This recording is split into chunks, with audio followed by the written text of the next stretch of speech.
Hey there, this is Steve. I'm in my wild man phase today. Okay, here we are on the first Monday of Advent. Not everybody kind of grew up in church and was used to the church year. A lot of churches don't do Advent at all, and some churches are just do Advent as kind of the precursor to Christmas, kind of the month before Christmas. This is what we're doing.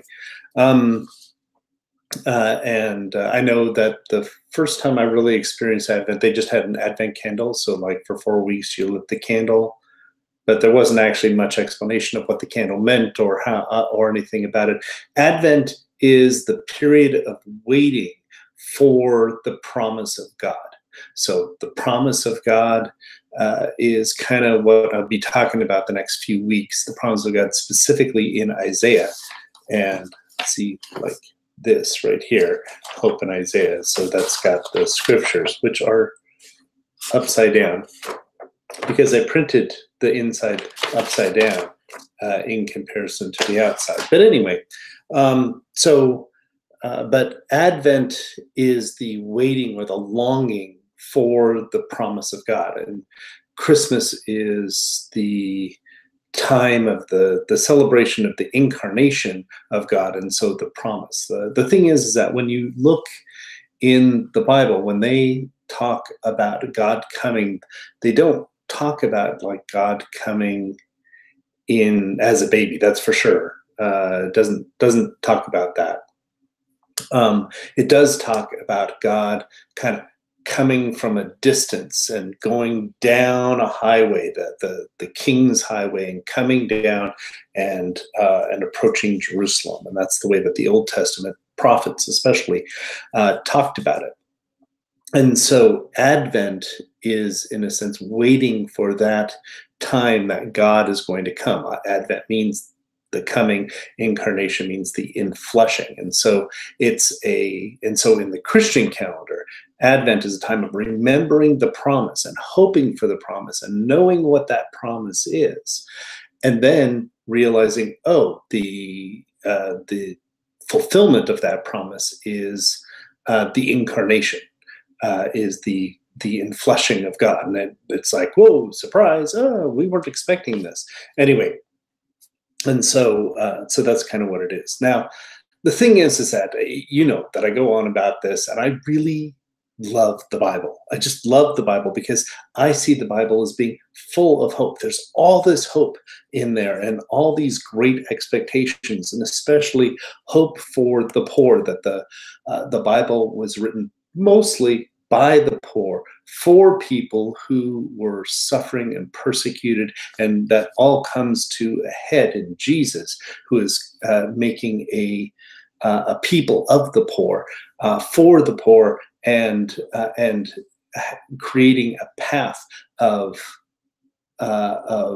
release and of freedom, release from oppression and obtaining justice. But the thing is that the Bible is always, and it doesn't matter whether it's Old Testament or New Testament, the Bible is always like leading us up to the hope, but then we don't actually drink it. We don't actually partake in it. Hope isn't hope once it's realized, and so hope is important.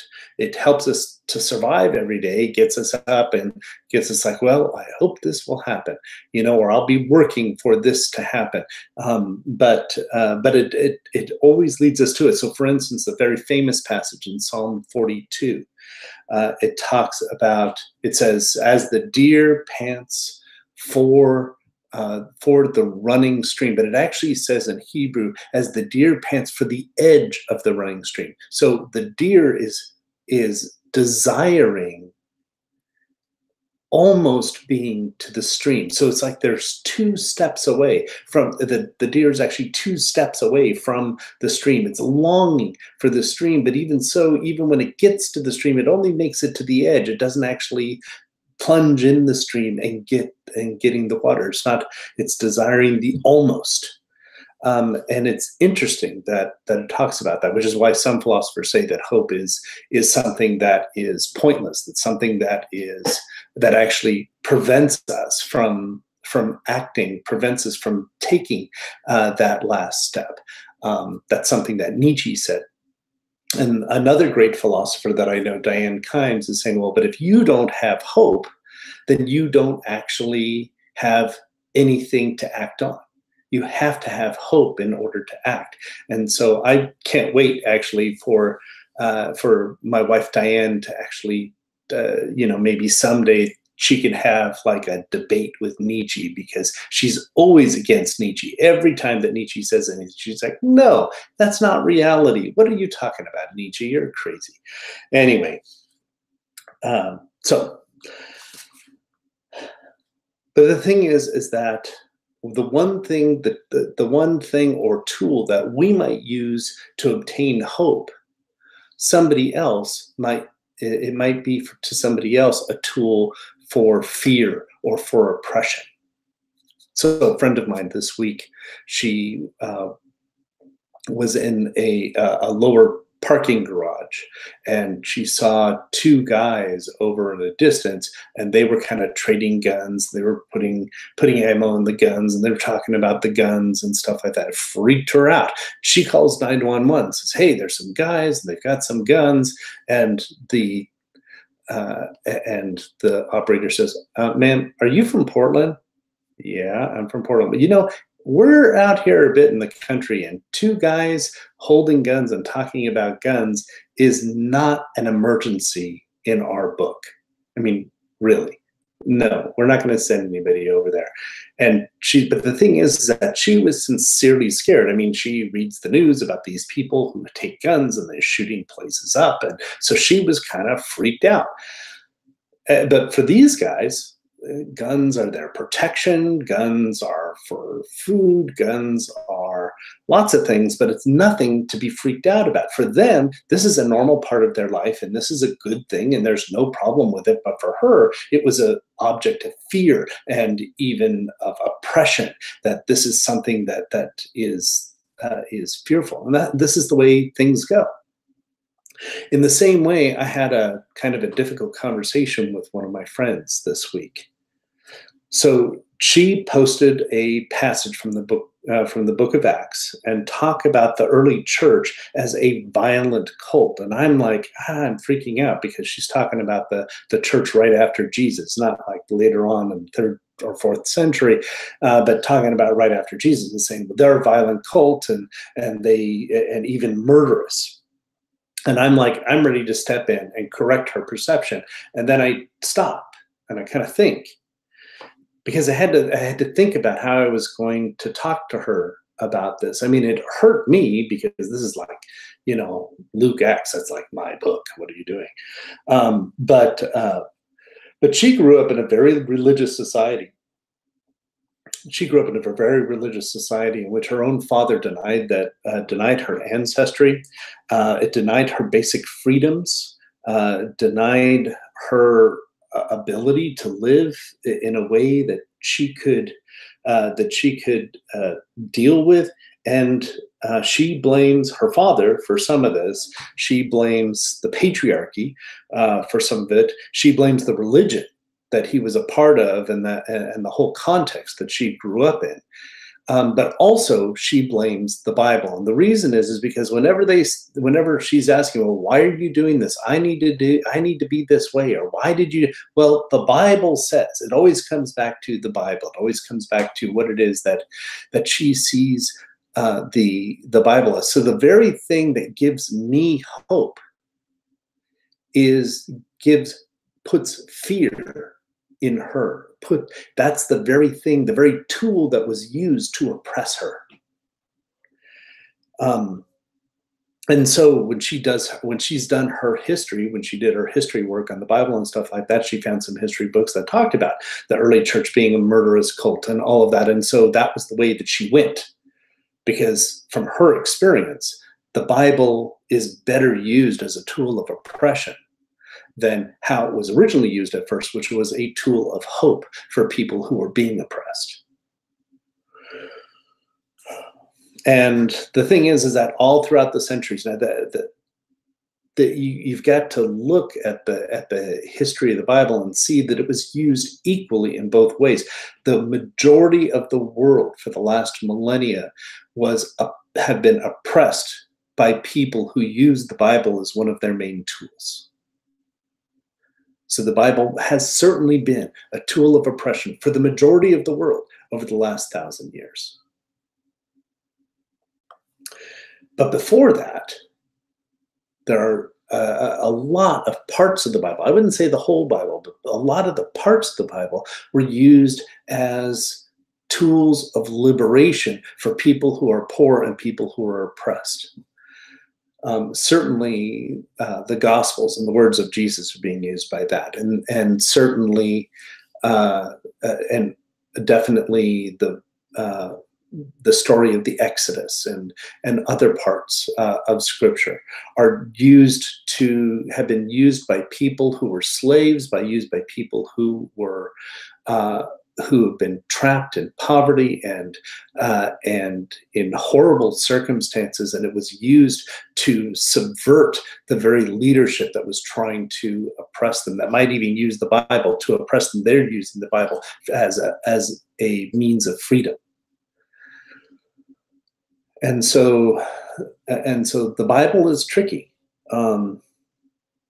I understand the Bible to be hope, and I guess maybe you could say, well, that's easy for you. You're white, and you're male, and you're straight, and so of course the Bible is hope for you. But what about so many other people? Is it really hope for all those other people? Well, it depends on the people. It depends on how they were growing up. But I totally understand and appreciate the fact that there are lots of people who have been oppressed by the Bible, and the very idea of me speaking the Bible to them is not caring about where they came from or the things that traumatized them. And that's really hard. That's really hard. It's hard when the very thing that you put your hope in is the thing that traumatizes somebody else. And a lot of time, and to a certain degree, the word justice has the same kind of difficulties, the same kind of connotations. I want to read a few passages from Isaiah. So I'm hoping that none of you are going to be traumatized by Isaiah. But I just want to say, for Advent, when we're talking about hope, when we're talking about the hope that came before Jesus, Isaiah is like your main book. That's the one that talks about the hope that is the foundation of a lot of societies, even today. When you talk about justice and peace, and you're talking about freedom from oppression and freedom for the poor and even freedom for women. Isaiah is a foundation text for that, or a collection of texts, because there's more than one Isaiah. Just in case you didn't know this, so Isaiah chapters 1 through 39, that is located in one time of history, the period of King Hezekiah in the time of the kings. That Isaiah was written around that period of time, and then what they call Deutero-Isaiah, or Isaiah 40 to 54, somewhere around there. That Isaiah is for the people who are coming back from the Babylonian Empire. So people who have just been freed and given the release to return back to their homeland after the release of Babylon. And then there's Trito-Isaiah, which is a little controversial, but the last part of Isaiah is supposed to be further on still in the time where the temple is being rebuilt, which is a number of decades after the other one. I haven't done all the reading, and could the third part of Isaiah be written by the same person as the second part of Isaiah? I don't know, but I do know that it isn't really possible for the first part of Isaiah through chapter 39 to be written by the same person as the second part of Isaiah. But maybe They were both called Isaiah. Who knows? All right, let me read a little bit of it. So from Isaiah chapter 9, it says, there will be no end to the increase of his government or of peace. He's talking about the ideal king who is going to bring the peace of God or the utopia of God. There'll be no end to the increase of the government or of peace on the throne of David and over his government, to establish it and to uphold it with justice and righteousness from then on and forevermore. The zeal of the Lord of hosts will accomplish this. Then in Isaiah chapter 32, it talks about, then justice will dwell in the wilderness, and righteousness will abide in the fertile field, and the word of righteousness will be peace, and the servant of righteousness, quietness and confidence forever. I find it interesting because he's talking specifically about the wilderness, because he says there's no need for cities, because back then cities were used as a wall of protection when armies came, and he says there aren't going to be any more armies at that time. And so because there's no more armies, there's no need for cities. So the peace is going to happen in the wilderness. It'll happen. People will really be able to spread out because people aren't going to be attacked by like that anymore. And then chapter 11 says, and he will delight in the fear of the Lord, and he will not judge by what his eyes see. This is talking about that king, that same king. Or he will not judge by what his eyes see, nor make a decision by what his ears hear, but with justice he will judge the poor and decide with fairness for the afflicted of the earth. And all three of these passages use justice as a central term. There are a couple words that are used for justice and righteousness, and they are really closely related in the Hebrew. In fact, they're kind of two parts of the same word, that a just person is a person who is righteous, a person who would follow the love and the mercy of God's law, and the righteous person is a just person, is a person who will bring about justice. And so they're kind of parts of the same thing. But justice is a tricky word. Justice is used a lot of different ways. And sometimes we can see justice as being a positive thing. Sometimes we can see it as a negative thing, even as the other examples, just like guns or just like the Bible. You could turn that word around and see different things. Even with these passages in Isaiah, he's talking about justice being done through a king. Well, how many people do not see justice as coming through a king? King is not necessarily something to inspire people a lot of times, or a queen, or any kind of major authority. Why should it be an authority? Why can't the people rule? Why can't it be an anarchist society? There are a lot of people who see kings as being equal to tyrant, especially since like the American Revolution. But just the idea of justice itself. What is justice? Well, I guess it really depends on context.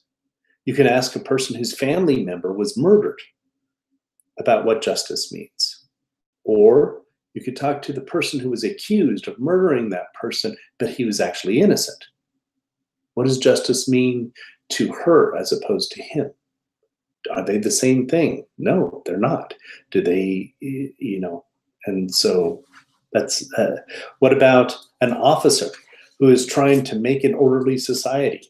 So you've got a police officer, he's trying to keep the order. You ask him what justice is, and he's going to give you a very different answer than a homeless woman who has been pushed around for every few weeks in order that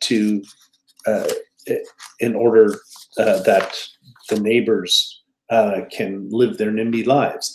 Is justice going to be the same thing for those two people? We can ask the people who see that immigrants are stealing their jobs. He said, all these immigrants are coming in and they're taking all this work that I could be doing. Ask them what justice is. Or ask the people who are desperately trying to get asylum and they come to a border and they get tear gas thrown at them simply for making the request. What's justice for one person as opposed to the other person? The most ancient concept of justice is the idea of equality of action. So for every action, there is an equal reaction to that. So for instance, there would be an eye for an eye, a tooth for a tooth, a life for a life. That doesn't come originally from Moses, by the way. The first text that we have of saying that is Hammurabi, which is earlier than Moses. And so but it's the basic idea of justice, that whatever you do, there will be a response to that to you, either from your community or from the universe at large. The idea of karma: we reap what we sow. What goes around comes around. So the idea that for every good deed there must be an equal reward. That is, by the way, part of this kind of idea of karma or justice, is that it's not just always bad things. A lot of times we think, well, if you do a bad thing, then you get punished. Yes, that is part of it. But also, if you do a good thing, then you should be rewarded for that. That's part of karma, and that's part of justice. And so it's also where the idea of reincarnation or resurrection comes from. Why? Because we don't see justice happening in this life. People don't get their just desserts. Good people get punished and bad people get rewarded. And so the idea of reincarnation or resurrection is just like, well, we're going to have some balance, or a final judgment. We're going to have some balance where everyone is going to get exactly what they deserve. And it may be through a next life or something, but we know for a fact that people are not getting what they deserve in this life. So there needs to be another life. But the thing is that the more people thought about and meditated on and realized the whole idea of having a perfect justice and having an eternal stream of equality, people realized that this perfect balance, this perfect reaction, maybe isn't such a great thing, because we're human and we screw up, and we need something beyond a perfect balance. We need something that goes beyond seeing others. We need something that goes beyond just giving us back for exactly what we've done.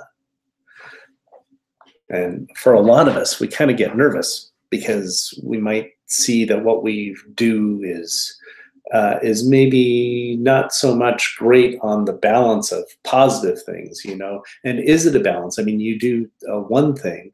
If you molest a child, then how much stuff do you need to do to make up for that? If you have killed someone, if you have really harmed a relationship, can you actually make up for those things?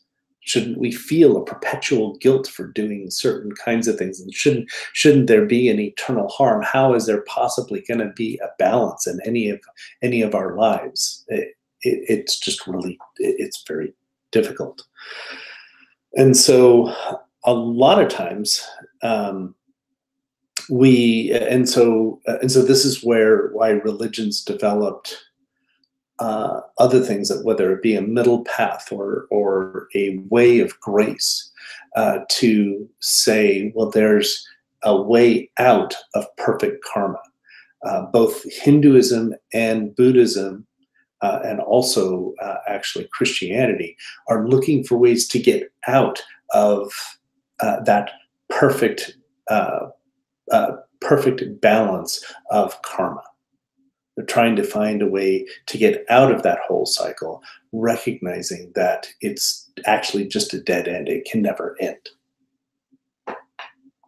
And the other side is that when we actually see justice take place on the human level, on a one-to-one level, then justice is, well, we try to give an equal punishment for any suffering given, well, equal plus a little bit more. Okay, so for instance, you're in the back of a car seat and your sibling screams in your ear. and you're like, oh my goodness, that's horrible. Why are they doing that? And so you turn around and you punch them, and you punch them because your ear is now hurting, and the punch is to hurt them like about as much as that hurt you. Well, maybe just a little bit more, because you need to hit them not only at the amount that is a fair equality, give it back to them, but a little bit more to prevent them from doing that sort of thing again. So what do? They say, hey, you punched me. And so they turn around and they punch you back. They punch you back just a little bit harder than what you punch them, because they have to punch you in a way that's equal, but plus a little bit more, so that way to prevent you from thinking that you should ever punch them again. And then it goes on until whoever is driving starts screaming and pulls over, and someone's left on the side of the road. And well, okay, I'm getting a little too personal here. So anyway, and so we want things to be fair,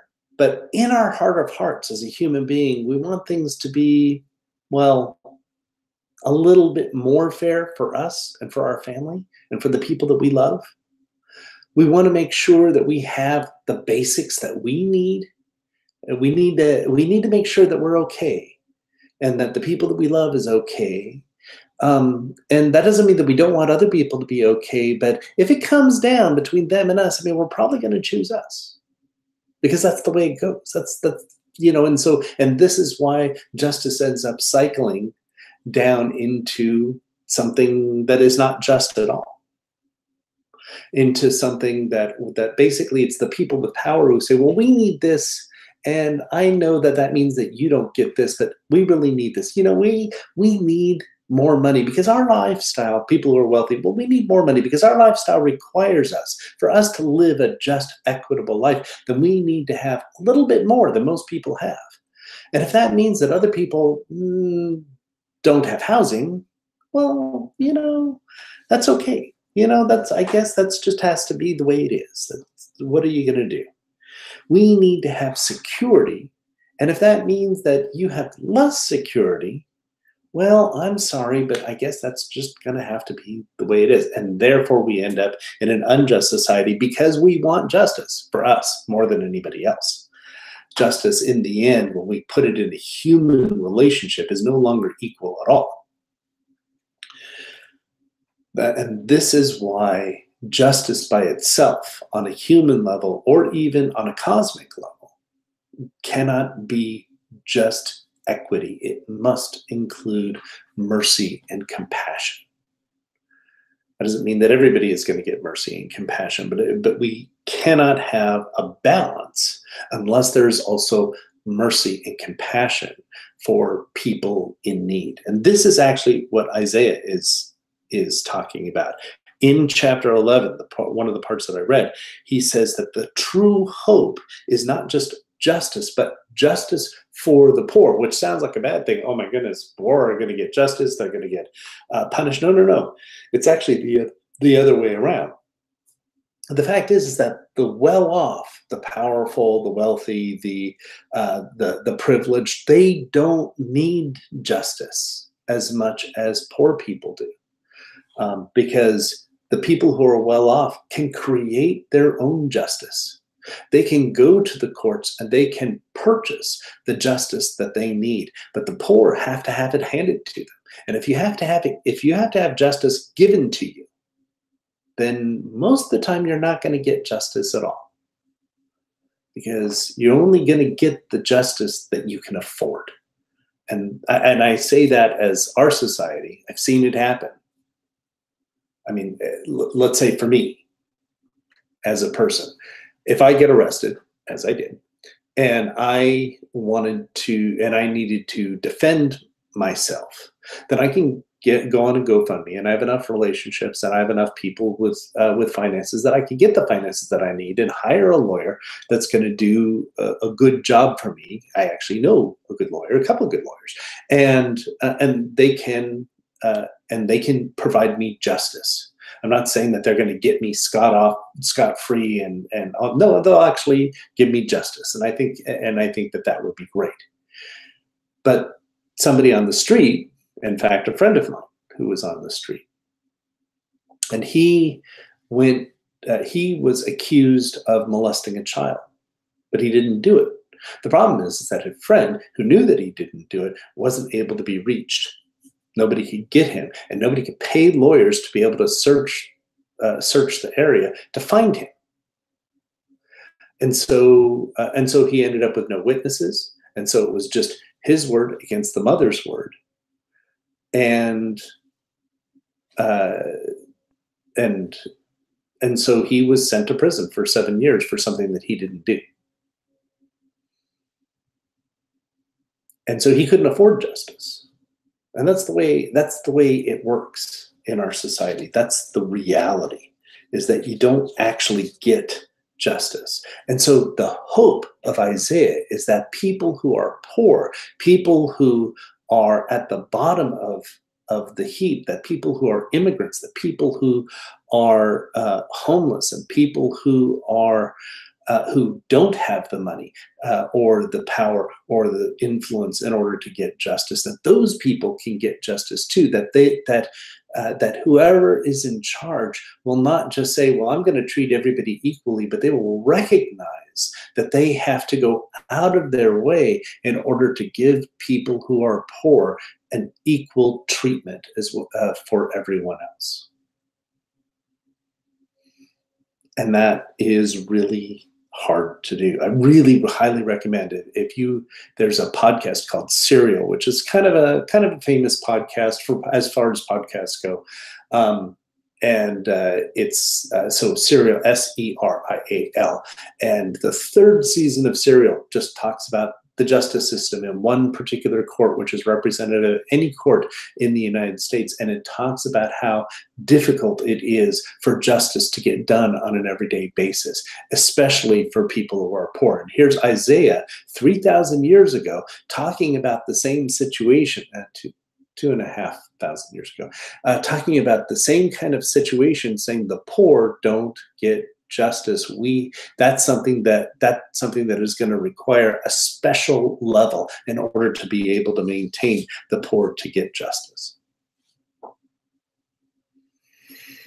As far as my friend and talking to her about the Bible, I started it, and I started talking to her, and I really realized that I can't talk to her about the Bible. She's, for a person who has had a Bible smashed on them, on their life, a Bible just smashed on them to crush their life, you can't actually open up that same Bible and say, well, look, here's the hope. It doesn't work. It just doesn't work. But she and I did agree that the words of Jesus do really offer hope and really do offer a different path. And we did agree that we care for each other and that we love each other, and that even if we don't agree on this particular aspect, on this particular hope that I have and oppression that she experienced, we still care for each other. And that's, and that's what I have to tell her. I mean, I don't have a lot to offer her hope, because my hope is found in the Bible. But that doesn't mean that we don't have stuff that we can talk about, and we don't have action that we can't do together in order to give hope to other people, in order to try to maintain, in order to try to initiate justice for people who are poor, which is what we work with. We work together. And so I guess in the end, it's kind of the same thing. We're both working on the same thing, and we're both using love and care and harm reduction in order to establish hope. And it does, what does it matter where it comes from? What matters is that we have the result, and that we're working together for that. All right. Well, may the Lord bless you and keep you and give you peace, and may He bless this reading of His word. Have a good week.